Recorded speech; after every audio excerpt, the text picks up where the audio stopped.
Mheshimiwa Mwenyekiti, serikali imefanya kazi kubwa sana kwa kushirikiana na bunge hii. Tukumbuke tuna sera ya maendeleo ya makazi ya mwaka 2000 ambayo serikali imeitunga.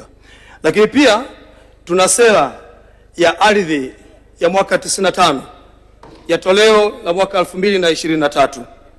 Lakini pia tuna sheria ya mipango miji ambayo ni sura 355. Licha hivyo pia tuna kanuni ya sheria hii, kanuni ya mwaka 2018 na iliyofanyiwa maboresho ya mwaka 2023.